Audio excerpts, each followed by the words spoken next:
Hello and welcome to this review of my Smith Corona XE1600 keyboard.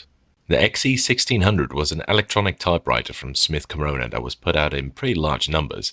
You can find these quite easily online, although I got this one for £0.50 from the recycling centre. I didn't really give too much of a shit about the typewriter itself, as I already have a much cooler typewriter, my old Remington from 1959, so I liberated it from its host and took it home. I have a few keyboard modules like this. Some of the others will probably pop up at some later date. But this one is quite interesting because of the intense, unbelievable, indescribable fuckness of the switches. It uses a type of leaf spring which is clearly visible from the back. They're riveted to the boards at the top and at the bottom here.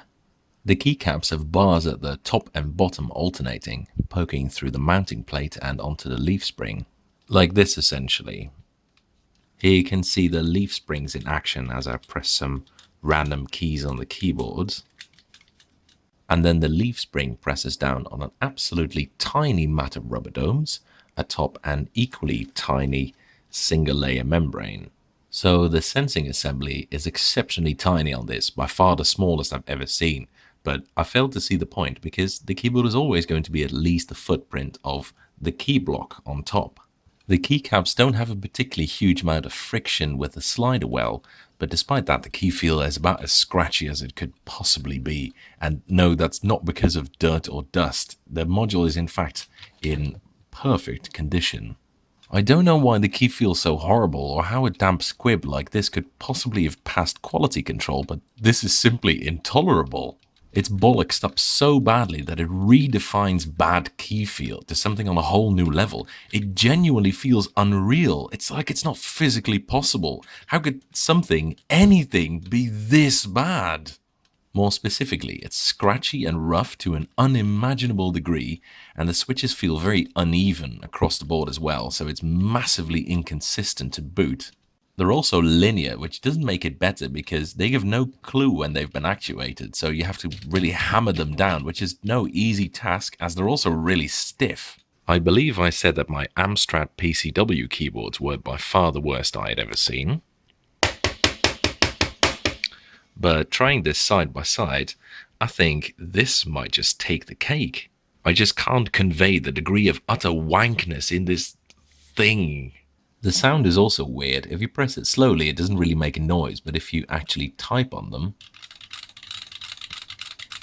they make a funny tinny sound that vaguely reminds me of last week's plate spring switches, though nowhere near as good.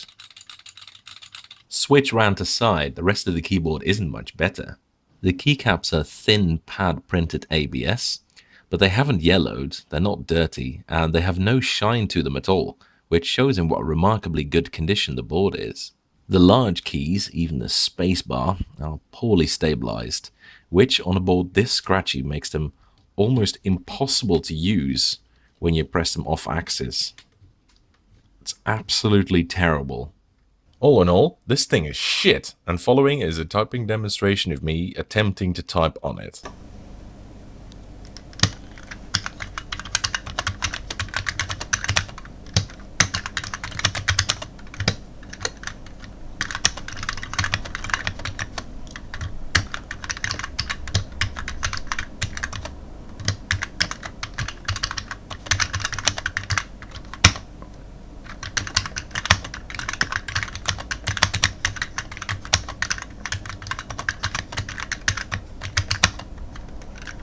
Oh, fuck it.